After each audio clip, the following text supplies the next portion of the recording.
네, 이어서 두 번째 동영상입니다. 여러분들에게 과제에 대해서 설명을 해 드릴 거예요. 팀 과제를 설명을 하겠습니다. 자, 다시 화면을 볼게요.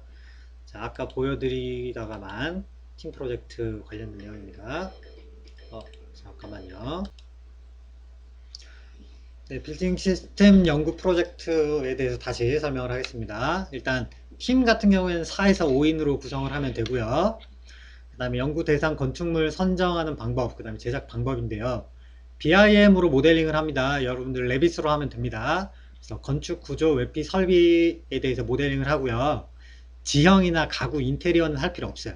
이 지형이나 가구, 인테리어는 모델링 하게 되면 용량만 이렇게 많이 늘어나고, 그 다음에 실제로 우리 수업에서 요구하는 내용들이 아닙니다. 그래서 가구를 아무리 예쁘게 모델링 했다고 해도 여러분들 성적에 전혀 플러스 되는 항목이 없습니다. 그래서 이런 것들은 할 필요가 없다 라고 하는 거 미리 말씀드립니다. 일단 BIM 모델에서 상세 단면도를 추출하고 투시도를 만듭니다. 여기서 단면도, 그 다음 투시도, 이거는 나중에 어디에 다 써먹어야 되냐면 여러분들이 입체 판넬을 만들 때 필요해요. 입체 판넬을 만들 때 여러분들 그 디테일 단면을 만들어서 구조 부분, 그 다음에 그 구조랑 설비랑 간섭이 일어나는지, 그 외피랑 구조체랑 이런 것들이 어떻게 결합이 되는지 그 디테일을 모형으로 만들게 되는데, 그때 BIM 모델도 필요하다라는 겁니다. 그 다음 BIM 모델을 건축 따로, 구조 따로, 외피 따로, 그 다음 설비 따로 이렇게 하셔야 되는 이유는 나중에 이거를 가지고 간섭 검토를 해야 되기 때문이에요. 여러분들이 간섭 검토를 하려면 이게 다 묶여 있으면 잘 안 돼요. 여러분들 디지털 건축 3 수업을 들은 친구들은 아마 나비스웍스를 배웠기 때문에 알 거예요. 그때 할 때 이걸 따로따로 모델링이 되어 있어야 간섭 검토가 수월하게 잘 됩니다. 그래서 따로 작업을 하셔야 됩니다. 그 다음 초고층 건축물이나 구조가 일반적이지 않은 건물을 해야 되는데, 그렇지 않은 건물을 하라고 하는 이유는 간단해요. 왜냐면 디테일이라든지 이런 것들이 일반적인 건물에서는 나올 수 있는 게 없어. 나올 수 있는 게 별로 없어요. 그렇다 보니까 구조 모델링을 해야 되는데 구조가 그냥 라멘조로 그냥 일반적인 구조가 되어 있다. 그러면 더 이상 뭐 할 게 없잖아. 거기서 분석하고 할 게 없잖아. 여러분들이 구조 시스템에 대해서 배워야 되는데 배울 게 없잖아. 그러면 이거는 꽝이라는 거야. 그러면 나중에 여러분들이 평가를 받을 때 일반적인 라멘조 구조를 가져와서 모델링을 해가지고 보여주게 되면 좋은 평가를 받기가 어렵겠죠. 그죠? 그래서 구조 자체가 일반적인 라멘조는 될 수 있으면 피하는 게 좋아요. 만약에 구조가 일반적인 라멘조다 라고 했을 때는 외피랑 이런 것들이 일반적인 외피와 일반적인 라멘조가 붙어 있는 건물이면 좋은 평가 받기 어렵겠죠. 그죠? 디테일도 너무 단순해가지고 뭐 보여줄 게 없겠지. 그지? 그러니까 그렇게 작업을 하시면 안 된다라는 얘기예요. 그래서 만약에 라멘조의 단순한 구조를 가지고 있다 그러면 외피라도 굉장히 좀 비정형 형태를 띠는 복잡한 디테일을 가지고 와서 결합되어 있는 걸 보여줘야 외피가 이렇게 복잡할 때 구조랑 어떻게 결합이 되더라, 그 디테일을 볼 수가 있겠죠. 그죠? 그 디테일을 보여줘야 되는 거를 여러분들이 이해하고 계셔야 돼요. 그리고 구조랑 설비가 이 구조를 어떻게 피해서 또는 관통해서 이런 것들이 구현이 되고 있는지를 여러분들이 또 살펴봐야 되니까, 너무 일반적인 구조를 하면은 여러분들이 과제라는 게 오히려 모델링만 쉽고 나머지는 더 어렵다, 분석하기가 훨씬 어려워진다 라고 하는 거를 참고를 하시기 바랍니다. 그 다음에 모형 같은 경우에는 부분만 만들면 됩니다. 모든 거를, 건물 전체를 모형으로 만드는 게 아니라 건물 모델링은 BIM에서는 전체를 모델링을 하더라도 부분적으로 입체 모형을 만들 때는 디테일 부분만 입체 판넬로 만들면 됩니다. 다 만드는 거 아니에요. 부분적으로만 만드는 거예요. 도면 같은 경우에는 여러분들이 도면을 구할 수 있으면 제일 좋아요. 여러분들이 도면을 만약에 못 구한다 그러면 모델링을 하는 게 너무 어렵잖아요. 그죠? 특히 설비 이런 모델링이 너무 어렵단 말이에요. 여러분들한테. 그죠? 그래서 될 수 있으면 도면을 전부 다 구할 수 있는 게 제일 좋고, 만약에 도면을 전부 다 구할 수가 없다 라고 하면 구조와 건축 도면 정도는 구해야 됩니다. 디테일을 나중에 해야 되니까 그거 두 개는 반드시 구해야 되고, 그 외에 추가적으로 설비 모델링 같은 경우에는 여러분들이 약간의 상상력을 동원해서 여러분들이 설비 시간, 그 다음에 건축 환경 이런 시간에 설비에 대해서 배우죠. 그죠? 그 배운 거를 가지고 여러분들이 유추해서 이 정도 규모의 건물이면 이런 형태 정도의 설비가 들어간다 라고 하는 거를 만들어도 무방하다. 알겠습니까? 그렇게 만드시면 됩니다. 그래서 제일 뭐 알기 쉽게 하려면 비슷한 규모의 건물의 설비 도면을 구할 수 있으면 그걸 참고해 가지고 만들 수도 있겠죠. 그죠? 예, 그렇게 진행을 하면 됩니다. 우리가 중요하게 생각하는 거는 설비를 얼마나 정확하게 디테일하게 모델링 했느냐가 절대 아닙니다. 무슨 말인지 아시겠죠? 우리가 중요하게 보는 거는 이런 각각의 시스템들이 간섭 검토는 어떻게 이루어져야 되고 설계할 때 이거를 피해서 어떻게 디테일이 만들어지는지에 대해서 연구하고 여러분들이 분석하는 게 중요한 거지, 설비를 실제 건물이랑 똑같이 정말 기가 막히게 모델링하는 게 중요한 게 절대 아닙니다. 아시겠죠? 그러니까 여러분들끼리 도면이 만약에 없으면 여러분들끼리 회의를 해서 회의록에 적으시면 됩니다. 회의를 해서 이 건물은 이런 설비 시스템을 적용한 걸로 우리가 모델링을 한다. 그래서 관의 사이즈는 어느 사이즈로 정했고 이게 어디를 어떻게 통과하게끔 모델링 할 거다 라고 하는 걸 여러분들이 회의해 가지고 정하는 것도 가능하다 라는 겁니다. 약간은 리모델링 하는 거랑 비슷한 방식으로 가겠죠. 우리가 상상해서 만들다 보니까 하여간 그런 식으로 갈 거다 라고 생각을 하면 됩니다. 지금 하고 있는 과제 같은 경우에는 여러분들이 5학년 올라가면 또 하게 돼 있어요. 또 하게 돼 있어요. 그렇다 보니까 지금 하고 있는 게 5학년 때 해야 되는 거를 연습하는 거다라는 걸로 생각을 하시면 조금 이해가 쉬울 수도 있어요. 그래서 통합 설계를 해야 되는데 이렇게 할 거다라고 생각을 하면 될 것 같고, 그 다음에 여러분들 또 4학년 설계 수업에서 통합 설계가 또 들어있어요. 보면 그때는 BIM으로 하지는 않아. 그때는 BIM으로 하진 않지만 그때는 2D 도면만 가지고 하는데 이 수업에서는 3D로 한다 라고 생각을 하시면 됩니다. 그래서 추천하는 건물은 여기 있습니다. 국내 9개 이렇게 나눠져 있는데 여기 있는 거는 추천하는 건물입니다. 반드시 여기 있는 건물로 해야 되는 건 아니지만 여기에 준하는 건물, 이 정도 규모나 이 정도 형태에 준하는 건물을 여러분들이 찾아서 모델링을 해서 하면 인정합니다. 인정해 줍니다. 해외 같은 것도 이렇게 있으니까 요 건물들을 참고해서 내가 다른 도면을 구할 수 있는 건물 중에서 하고 싶다 해도 됩니다. 근데 여기 있는 거랑 차이가 너무 많이 나거나 이런 것들은 좀 곤란하죠. 그죠?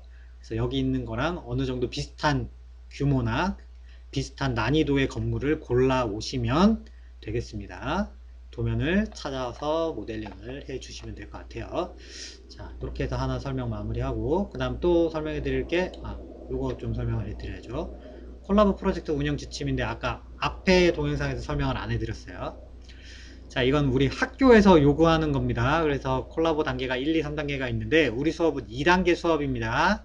그래서 협동학습형으로 우리가 수업을 하고요. 이때 여러분들이 필요한 사항들이 요거예요. 프로젝트 결과 보고서, 그 다음에 회의록, 발표 자료 이렇게 돼 있습니다. 발표 자료는 여러분들이 나중에 발표를 할 거기 때문에 그걸로 대체를 하면 되고, 그 외에 이제 추가적으로 결과 보고서랑 회의록을 반드시 여러분들이 작성을 해야 된다 라는 겁니다. 요거는 그래서 나중에 도어에서 과제로 받을 거예요. 그때 이걸 제출해 주면 됩니다. 그래서 내용을 보게 되면 뭐 이렇게 써 있는데 학생 중심 수업이고 5에서 6인 학생들로 팀을 구성하면 됩니다. 근데 5에서 6인으로 팀을 구성하게 되면 우리가 이제 좀 많아요. 사람 숫자가 너무 많아. 해야 되는 일에 비해서 사람 숫자가 너무 많으면 어떤 사람은 일을 아무것도 안 하는 경우도 생겨. 그래서 그런 것들은 좀 방지하기 위해서 각각 학생들마다 역할이 있어야 돼. 그래서 여러분들이 조를 만들면 누가 어떤 역할을 할 건지 역할 분담을 해야 돼요. 그 역할 분담을 하기 위해서 우리가 4명 내지 5명으로 짜는 건데, 이 역할 분담을 할 때 하지 말아야 되는 것 중에 하나가 뭐냐면 판넬 만드는 사람이 한 명 있고 PPT 만드는 사람이 한 명 있고, 이런 역할 분담은 역할 분담을 한 게 아니야. 이거는 나중에 개인 평가 들어갔을 때 개인 점수에서 감점입니다. PPT를 만든 사람, 발표한 사람은 뭐 과제 점수로 치면 10점, 20점밖에 못 받아. 10점, 20점밖에 못 받아. 여기에서 요구하는 업무를 나눴다라고 하는, 내가 할 수 있는 그 역할 분담을 했다라고 하는 거는 앞서 또 이야기했던 것처럼 SPC 항목 중에 내가 어느 항목을 맡았는지에 해당하는 겁니다. 특히 모델링을 하는 부분으로 한정을 하자면 건축 모델링을 담당했다, 구조 모델링을 담당했다, 설비 모델링을 담당했다, 외피 모델링을 담당했다, 디테일을 담당했다, 이런 것들이 역할에 해당하는 거예요. 사례 조사하는 거랑 디테일을 내가 했다, 이런 것들이 역할에 해당하는 거지, 발표하는 사람이 또는 PPT를 만든 사람이 역할을 맡은 걸로 보지 않습니다. 그거는 당연히 같이 다 해야 되는 겁니다. 누구 한 명이 발표하고 누구 한 명이 PPT 만드는 거다, 이런 걸로 성적 부여가 어렵습니다. 그러니까 역할 분담할 때 명확하게 이 과제를 위해서 누가 어떤 걸 조사했고 어떤 부분에 대해서 모델링을 했고 이런 것들을 명확하게 역할을 나눠야 됩니다. 아시겠죠? 그렇게 진행을 해 주시면 될 것 같습니다. 이렇게 해서 요건 여기까지만 설명을 하고요. 자, 그 다음 또 여러분들한테 설명해 드려야 되는 게, 네, 요겁니다. 여러분들 입체 판넬 지금 보여드리는 거예요. 자, 한번 볼게요. 지금 요게 그 상하이 세계 금융센터 모델링하고 입체 판넬 만든 거, 요 부분이 입체 판넬 부분이에요. 넘기면 이렇게 되어 있습니다. 이거는 백스코 구조 웹 디테일. 넘기면 이거는 바레인 무역센터. 그 다음에 이건 원 월드 트레이드 센터. 이렇게 입체 판넬이 이렇게 만들어져 있는 거 보이시죠? 이렇게 만들면 됩니다. 자, 이렇게 만들어져 있는 겁니다. 이렇게 입체 판넬을 만들어서 이 판넬을 가지고 여러분들이 설명을 할 거고, 사이즈는 A1 한 장이면 될 것 같아요. A1 한 장이면 여러분들이 충분할 것 같습니다. 이거보다 크게 만들면 또 어렵고요. A1 한 장에 내용들을 넣으시면 될 것 같아요. 지난 해에 할 때는 팀원이 여기 보면 엄청 많이 있었어요. 팀원이 많았는데 이번에는 팀원이 너무 많으면 이게 안 되더라고. 그래서 팀원을 좀 줄여 가지고 할 거니까 최대 5인까지 여러분들이 팀을 만들기를 바랍니다. 자, 그래서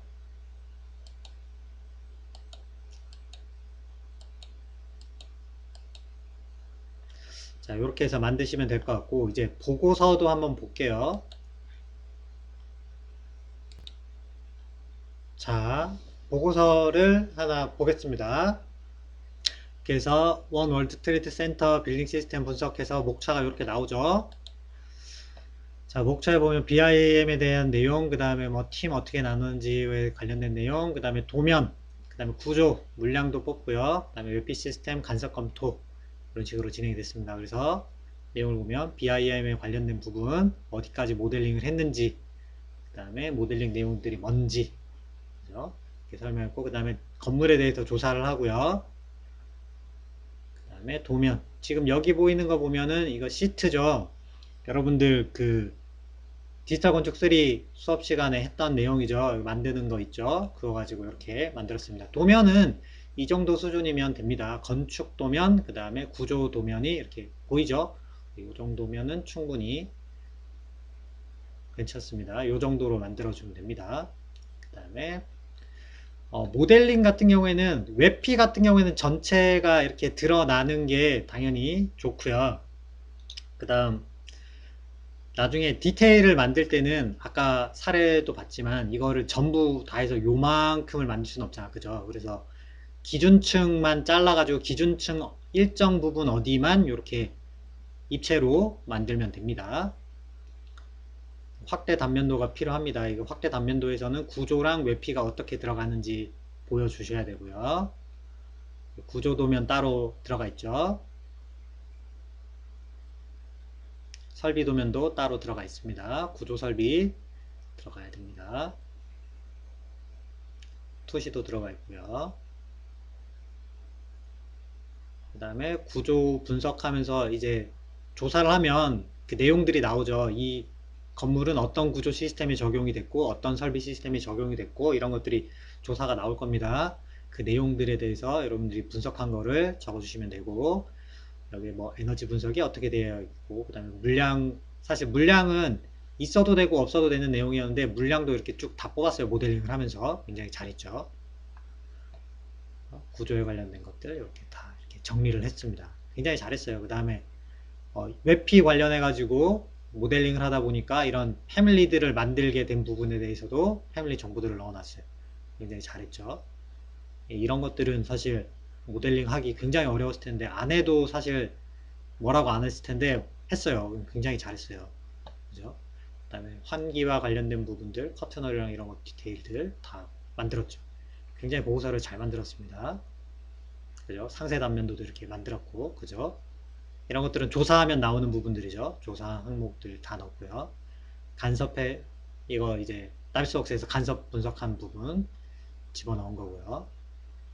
그래서 평가에서 이렇게 정리가 됐습니다. 그죠? 그래서 보고서, 그 다음에 패널 이렇게 해서 두 개가 나온다 라고 이해를 하시면 될 것 같습니다. 다른 것도 한번 볼까요?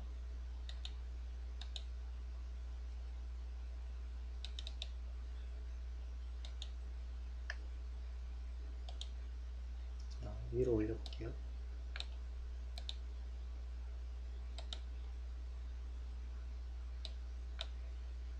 자, 여기서도 이제 건물에 대한 내용 개요 나오고요. BIM 모델링한 거, 그 다음에 연구한 내용들 이렇게 나옵니다. 선정 이유부터 해서 쭉 있고요. 조사한 내용, 그 다음에 도면 모델링한 거 도면 들어가고요.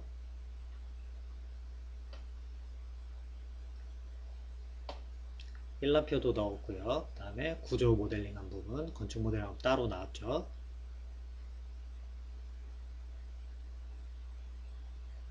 단면도 들어가고, 그 다음에 설비도 들어가고,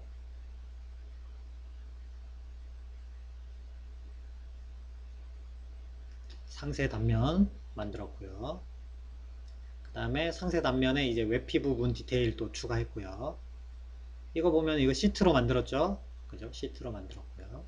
그 다음에 연구한 내용들, 조사한 내용들 이렇게 쭉 썼습니다. 이 건물에 적용된 시스템들이랑 이런 것들이 무엇인지 정리를 쭉 했습니다. 그죠? 이렇게 정리를 했습니다. 간섭 검토를 했고요. 그래서 결론까지 이렇게 작성을 했습니다. 잘했죠? 잘했습니다. 다른 것도 좀 볼까요?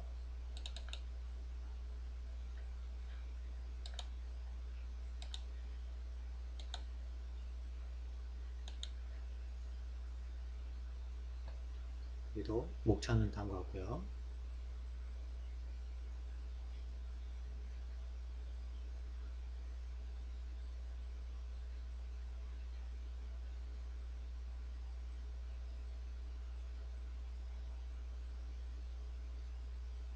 구조 설비, 모델링한 부분들, 그 다음에 조사한 내용들 들어가 있죠.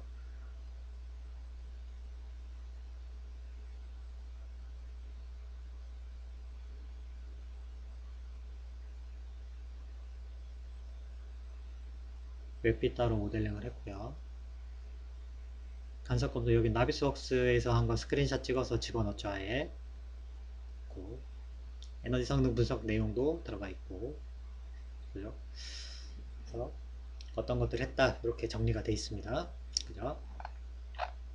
다들 굉장히 열심히 잘 했어요. 보고서 만드는데 시간을 많이 투자를 했습니다. 자, 이렇게 해서 만드는 게 여러분들이 이제 과제다 라고 생각을 하시면 될 것 같아요. 지금 이게 보고서나 판넬을 보게 되면 굉장히 할 게 많고 어려워 보일 거예요. 그죠? 근데 여러분들이 이미 한번 디지털 건축 3 수업 시간에 해본 내용이 있기 때문에 하다 보면은 생각보다 많이 어렵진 않을 거예요. 그러니까 처음에 생각한 것보다는 그렇다고 뭐 쉽지는 않지, 당연히. 그죠? 처음에 생각한 것보다는 그래도 어느 정도 해결이 될 거다라고 생각이 됩니다. 그리고 여러분들이 이 프로젝트를 하는데 시간을 좀 많이 투자를 해야 되거든요. 그래서 원래 계획대로라면 우리가 한 주에 2시간 수업하는 시간이 있고 1시간 수업하는 시간이 있어요. 그래서 2시간 수업하는 시간에는 이론 수업을 하고 1시간 있는 시간에는 여러분들을 팀별로 앉혀놓고 팀별로 회의하는 시간을 주려고 했어요. 그래서 그때 뭐 노트북을 들고 와서 해도 되고 여러분들이 선생님한테 질문할 거 있으면 질문해도 되고 또는 질문을 할 게 딱히 없다 그러면 여러분들이 모델링을 하거나 뭐 조사를 하다 보면 이제 뭐 막막한 부분도 생기고 뭐 이래요. 그런 부분에 대한 그 팀, 팀 수업? 팀 프로젝트 수업? 그거를 이제 1시간 정도는 여러분들한테 이제 할애를 할 계획을 가지고 있습니다. 그래서 수업 일정을 이론 같은 경우에는 조금 빡빡하게 진행이 될 거고 그 대신에 1시간 정도는 여러분들이 팀 작업을 하는데 좀 시간을 여러분들이 줄 거예요. 그래서 그걸 할 수 있는 여러분들이 뭐 모델링은 각자 역할을 나누면 따로따로 이게 뭐 할 시간이 있는데 또 이제 회의를 하고 회의록을 정리하고 이런 시간이 있어야 되는데 그 시간이 또 여러분들 프로젝트도 있고 하다 보면 잘 안 생겨 시간이 소통이 잘 안 돼요. 그래서 우리 수업 시간에 할 수 있게끔 아예 시간을 하나 만들어서 그때 여러분들이 또 질문하고 싶은 게 또 굉장히 많이 생기잖아요. 그죠? 그 시간에 이제 질문을 받아서 여러분들이 빨리 문제를 해결할 수 있게끔 제가 도움을 주려고 하니까 수업 일정은 그런 식으로 이제 진행이 될 거다라고 예상을 하고 계시면 될 것 같아요. 그리고 이제 뭐 추가적으로 여러분들한테 이제 양해를 구할 내용이 하나 있는데 휴강 계획이 있어요. 휴강 계획이 있기 때문에 여러분들한테 수업 일정이 조금 변경이 될 수 있어요. 그래서 지금 만약에 오프라인 수업이 되면 휴강이 될 거고 만약에 오프라인 수업이 안 되고 이제 온라인으로 수업을 하게 되면 이제 지금처럼 동영상을 하게 되면 그런 거랑 상관없이 동영상 강의를 보면 되니까 수업이 뭐 진도상에 아무런 문제가 없는데 대면 수업을 할 때는 제가 이제 휴강 계획이 있으니까 휴강을 하게 되면 그거를 보강하는 날짜가 정해져야 되잖아요. 그죠? 그래서 보강 날짜를 일단은 계획을 잡아 놨어요. 그래서 그 날짜에 하게 되면 되는데 이게 지금 대면이 100% 될지 안 될지 아직 확실하지 않다 보니까 일단은 계획만 여러분들한테 이야기를 해줄 거고 그때 가서 어떻게 변경이 또 있을 수 있는지에 대해서 또 설명을 해 드릴게요. 자, 일단 3월 21일이 우리 수업일인데 이날 이게 아마 월요일일 거예요. 3월 21일이 이날 휴강을 해야 돼요. 이날 휴강을 할 거고요. 보강을 언제 할 거냐면 3월 23일 수요일에 우리가 수업이 있어요. 수업이 있는데 2시간짜리 수업이 있는데 2시간짜리 수업 끝나고 1시간 더 할 거예요. 1시간 더. 그렇게 해서 3시부터 4시까지 1시간 더 이제 수업을 해서 이제 보강을 할 겁니다. 그래서 3월 21일 날 휴강할 거고 3월 23일에 보강을 할 거다. 이게 첫 번째고요. 두 번째 한 번 더 휴강을 해야 되는데 3월 30일 날 휴강을 해야 돼요. 3월 30일에 휴강을 하게 되면 이 수업은 2시간짜리 수업을 휴강하는 거기 때문에 이 수업 시간 만들기가 만만치가 않아요. 그래서 여러분들 그 4학년 시간표를 제가 확인을 해 봤더니 3월 29일 바로 전날 이날이 화요일 날 이제 설계 수업이 있는 날인데 4학년 수업이 이때 좀 일찍 마쳐요. 그래서 그 설계 시간 끝나자마자 이제 보강을 하려고 하고 있습니다. 그래서 보강을 할 거고 지금 이거는 일단 계획이에요. 계획. 우리가 수업을 이제 하게 되면 지금 문제가 뭐냐면 4학년만 이 수업을 듣는 게 아니라 뭐 5학년이나 이렇게 듣는 사람이 있잖아. 그죠? 그리고 학년은 4학년인데 3학년 설계 수업 듣는 사람도 있고 그죠? 그래서 이게 스케줄 맞추는 게 통일된 시간을 찾기가 어려워요. 그래서 어쩔 수 없이 일단 요렇게 해가지고 계획은 잡아놨는데 우리가 대면 수업을 하게 되면 이 스케줄을 한 번 더 조정을 하려고 해요. 그래서 만약에 일단은 이게 잠정적으로 결론은 돼 있는데 최대한 그래도 보강 시간에 사람이 많이 들을 수 있는 방향으로 할 거고 여의치 않아 가지고 이 보강을 못할 그러니까 내가 못하는 게 아니라 보강을 못 듣는 경우가 생길 수 있잖아. 그죠? 보강을 못 듣는 경우가 생기게 되면 그거에 대해서 어떻게 조치를 할지에 대해서 여러분들이랑 이제 좀 내가 여러분들한테 이제 협조를 구해야 되는 거니까, 그죠? 내가 부탁을 해야 되는 거잖아, 그죠? 그래서 그 시간에 좀 여러분들이랑 얘기를 좀 해보려고 해요. 어떻게 진행을 할지. 그래서 일단은 날짜는 이렇게 잡아놨어요. 그래서 그거는 그때 가서 한 번 더 이야기를 해봅시다. 이게 제가 될 수 있으면 휴강을 안 하고 싶은데 선생님도 이게 일정이 이게 안 맞다 보니까 어쩔 수 없이 이제 휴강을 해야 되는 일이 생겼어요, 제가. 그래서 요거는 보강을 제가 해드릴 거니까 그렇게 진행을 하도록 하고 여러분들이랑 상의를 해가지고 최선의 방법을 한번 만들어 봅시다. 자, 이렇게 해가지고 일단은 그 팀 프로젝트에 관련된 내용들은 이야기를 쭉 다 해드렸어요. 좀 너무 길게 설명을 해서 여러분들이 또 오히려 헷갈릴 수도 있을 것 같은데 요약해가지고 이야기를 해드리자면 일단 우리 팀 프로젝트 같은 경우에는 BIM으로 모델링을 하고요. 그 다음에 여기에 대해서 여러분들이 조사한 거를 보고서로 만들어야 됩니다. 첫 번째, BIM으로 모델링 한다. 두 번째, 보고서를 만든다. 이 보고서를 만드는 거는 여러분들이 디지털 건축 3 수업 시간에 배웠던 그 건축 도면, 구조 도면, 설비 도면을 만드는 방법, 디테일 도면을 만드는 것, 그 다음에 뭐 간섭 검토를 했던 것, 이런 것들 여러분들이 아는 것들을 최대한 다 활용해 가지고 만드시면 됩니다. 만드시면 됩니다. 간섭 검토는 반드시 들어가야 됩니다. 그렇게 해서 만드시면 된다. 그 다음 두 번째는 이제 팀 구성 같은 경우에는 5인까지 허용을 합니다. 5인까지 팀 만드는 걸 허용을 하는데 이때 이 5인이 하는 업무를 나눌 때 역할 분담을 할 때 뭐 PPT를 만드는 업무, 발표를 하는 업무, 판넬 만드는 업무, 이거는 업무가 아니다. 그죠? 업무가 아닙니다. 반드시 SPC에 있는 항목 중에 하나를 내가 담당을 해야 돼요. 내가 설비 쪽으로 담당을 한다. 구조 쪽으로 한다. 외피 쪽으로 한다. 건축 모델링을 한다. 뭔가 역할이 반드시 있어야 됩니다. 그 역할을 명확하게 해서 팀을 짤 때 그런 것들도 고려해가지고 해주셔야 되고, 회의록 쓸 때도 자기가 맡은 역할에 대해서 의견 내고 거기에 대해서 팀에서 조율을 하고 이런 내용들이 회의록에 반드시 써져 있어야 됩니다. 아시겠죠? 좀 제가 너무 깐깐하게 보는 것 같아서 여러분들이 너무 좀 심한 거 아니야? 생각할 수 있을 것 같아. 근데 회의록 같은 경우는 사실 작년까지는 회의록을 이렇게 자세하게 안 봤어요. 그냥 회의록을 작성했는지 안 했는지 정도만 봤는데 올해부터는 회의록을 작성한 내용도 제가 다 체크해가지고 볼 거예요. 이유는 간단하죠. 우리가 학인증이 이제 몇 년 안 남았어요. 지금부터 여러분들이 하는 수업하는 거랑 모든 내용들은 다 기록으로 남겨가지고 인증평가를 받을 때 다 오픈하게 돼 있어요. 다 오픈을 해야 됩니다. 그러니까 뭐 말도 안 되는 내용들이 들어있다거나 이러면 안 되겠죠. 그죠?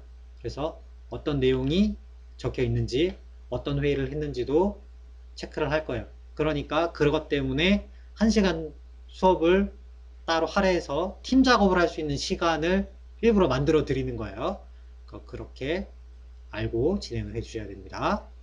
그 다음 세 번째는 우리 수업은 이론 수업이에요. 원래는 이론 수업이에요. 팀 프로젝트를 하긴 하지만 원래 베이스는 이론 베이스죠. 그래서 이론 수업에 대한 것들을 충실하게 배워야 되는데 강의 자료로 나가는 것과 그 다음에 교재를 이용하는 거 이렇게 두 개를 여러분들이 배우게 돼요. 지금 작년까지는 어떻게 배웠냐면 2시간 수업에서는 강의 자료를 가지고 수업을 했고요. 1시간 수업에서는 이제 책을, 교재를 가지고 수업을 했어요. 그래서 이렇게 투트랙으로 나눠서 수업을 했는데 이번 수업부터는 그렇게 나눌 수가 없죠. 왜냐면 2시간짜리의 이론 수업하고 1시간은 팀 작업하는 시간을 줄 거니까. 그래서 그 두 개를 좀 더 압축해 가지고 수업을 해야 되기 때문에 지금 여러분들 그 강의 계획서상에는 그렇게 안 써 있는데 수업을 좀 조절하려고 해요. 그래서 강의 자료를 가지고 수업하는 부분을 중간고사 기간까지 2시간 쭉 나갈 거예요. 그래서 좀 어떨 때는 좀 빡빡하게 나가야 되는 주도 발생할 것 같아요. 이렇게 쭉 이론 수업이 나갈 거고요.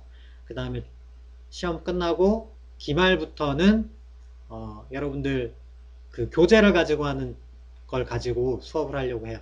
교재를 가지고 하는 거를 하려고 합니다. 그러면 교재도 양이 제법 많죠. 그래서 뒤 시간이라고 해서 뭐 넉넉하진 않아요, 시간이.